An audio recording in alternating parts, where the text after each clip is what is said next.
প্রথম সমস্যাটা তৈরি হয়েছে গণ অভ্যুত্থানের ব্যাপারে পারসেপশনের জায়গা থেকে। গণ অভ্যুত্থানটাকে বেশিরভাগ লোক বিপ্লব মনে করতেছে, এটা কোনো বিপ্লব না, এক নাম্বার। এবং এটার কোনো একক এজেন্সি না, এটার কর্তাসত্তা প্লুরাল, এটার মাস্টার মাইন্ড সবাই আবার কেউ না, এটার ক্রেডিট শুধুমাত্র শহীদদের, জীবিতদের আছে শুধু দায়িত্ব। কিন্তু আপনি যখন গণ অভ্যুত্থান কেন, এবং উনি একটা কথা ভুলে মনে হয় স্লিপ অফ টাং বলে ফেলছে যে ৭১ ছুঁড়ে ফেলে দেওয়া। ৭১ ছুঁড়ে ফেলে দেওয়ার আপনি কে? না আমি ৭১ ছুরি বলবো, স্লিপ অফ টাং আমি লিখে রাখছি, আপনি বলছেন এটা। বলছি যে মুজিবুদ্দিনের ৭২ সংবিধান। আমি যেটা বুঝছি, আমি তখন বলতে চাচ্ছিলাম না আমি লিখছি সাথে সাথে এটা স্লিপ অফ টাং। ৭১ ছুঁড়ে ফেলার কথাই বলছে, কিন্তু ওর এটা slip ধারণা of আমার tongue। মনে হয় যে এটা slip of সে tongue, বলছিল আমি যে জানি। মুক্তিযুদ্ধের চেতনা যে ফেরি করা হতো এটা slip of ওইটাকে tongue। ছুঁড়ে ফেলার আমি কথা জানছি এটা স্লিপ অফ টাং। কারণ এই যে তার মানে কি, এই যে দৃষ্টিভঙ্গির তফাৎ, আমি জানি এটা বলার কোনো মানে হয় না একজন রাজনীতিবিদের ৭১ ছুঁড়ে ফেলা।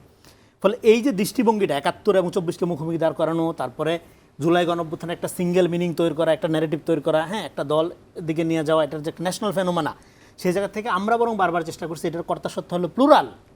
আপনার এটা দাবি হলো একটা নাগরিক ভিত্তিক রাষ্ট্র, কিন্তু তা না করে এটার আলোকে একটা ইডিওসেন্ট্রিক পলিটিক্স এখানে ডেভেলপ করার চেষ্টা করা হয়েছে, মানে একটা মতাদর্শবাদী রাজনীতি জুলাইকে পুঁজি করে বা কেন্দ্র করে বা কেন্দ্রে রেখে। এইটা হলো সমস্যার গোড়াটা। অন্যদিকে বিএনপির ক্রাইসিসটা কি? বিএনপি একটা লিবারাল ডেমোক্রেটিক পার্টি।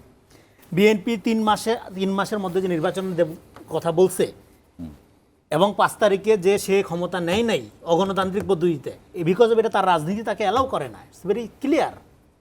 সে তো আগে তো সে তার রাজনীতি প্রোটেক্ট করবে, তারপরে না তার ক্ষমতার চিন্তা।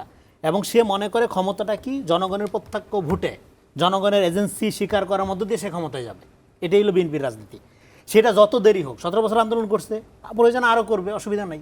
কিন্তু গণতান্ত্রিক পদ্ধতির বাইরে গিয়ে ক্ষমতায় যাওয়ার কোনো এখতিয়ার বিএনপি নেই, করলে বিএনপির রাজনীতি থাকবে না। ফলে বিএনপি এই পর্যন্ত যতগুলো সিদ্ধান্ত নিয়েছে এর মধ্যে ঐতিহাসিক সিদ্ধান্ত এবং সবচেয়ে বেস্ট সিদ্ধান্ত তার জন্মের পরে ৫ তারিখে ক্ষমতা না নেওয়া গণতান্ত্রিকভাবে। কিন্তু ওনাদের কথা হইলো ৫ তারিখে ক্ষমতা নেই নাই, জুলাই বিরোধী, জুলাইয়ের চেতনা তার লেখাতে। ফলে এটা হলো পারসেপশনের প্রভাব। উনি ওইভাবে দেখতেই পারে, সেটা হলো পলিটিক্যাল পারসেপশনের ব্যাপার। ওনার পলিটিক্সটা হলো ইডিওসেন্ট্রিক। উনি বিপ্লব প্রাধান্য দেয়, করছে গণঅভ্যুত্থান, কিন্তু মাথায় বিপ্লব। কিন্তু বিএনপি এটা অলওয়েজ লিবারাল ডেমোক্রেটিক জায়গা থেকে এটা ডেমোক্রেটিক, মানে পার্লামেন্টারি ডেমোক্রেসি যেভাবে ফাংশন করে এর বাইরে যাইতে পারে না, আমি বলি। তারপরে আপনার বিএনপি গণভোট, জুলাই নোট অফ ডিসেন্ট, দেখেন গণভোটের আমি ১০০% বিরুদ্ধে শুরুর থেকে। আলোচনা হবে নতুন সাংবিধানিক কাঠামো এবং জাতীয় নির্বাচন নিয়ে। নতুন সাংবিধানিক কাঠামোতে ঢুকে গেলেই আপনার এই গণভোট, তারপরে হলো জুলাই সনদের স্বীকৃতি, তারপরে এই যে আমলাতান্ত্রিক জটিলতার মধ্য দিয়ে এই সংস্কার পক্ষে না বিপক্ষে, এগুলো তো দরকার নেই। ধরেন আমি বলি বাংলাদেশ কৃষি প্রধান দেশ, কৃষি সংস্কার কমিশন গঠন করেননি, তা আমার কেন এই সংস্কার প্রক্রিয়াকে সমর্থন দিতে হবে? আমি কেন বাধ্য? এটা ফ্যাসিবাদ না? আপনি যদি চাপাই দেন, আমি যে সংস্কার চাই এই ৮৪টা বা আপনি যে কিতাব যেটা ধরাই দিচ্ছেন আমারে, আমি এর মধ্যে খুঁজে ধরেন পাই না, যদি আমি কেন বিরোধিতা করতে পারবো না? যদি আপনি বলেন আল্লাহ হাসিনার মতো হয়ে গেলেন যে আমি ৭১-এর ব্যাপারে মুজিবের ভূমিকা নিয়ে আমি প্রশ্ন তুললে আমি রাজাকার হয়ে গেছিলাম, তা আপনি তো একই জুলাই ডিনায়াল প্রজেক্ট নিয়ে আসছেন, একটা জায়নিস্ট প্রজেক্ট, সিম্পল পলিটিক্স। তার মানে এই যে ন্যারেটিভ, এই যে আপনার পারসেপশন, একটা ইডিওসেন্ট্রিক মতাদর্শবাদী রাজনীতি।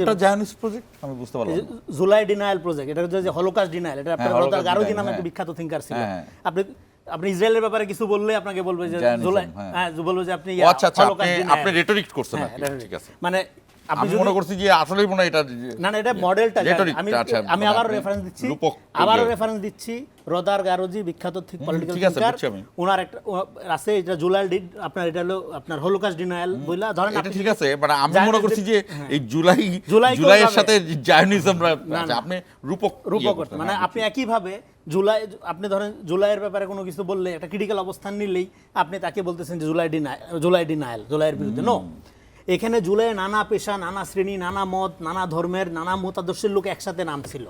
এইটাই জুলাইয়ের বিউটি, এটাই জুলাইয়ের অর্জন।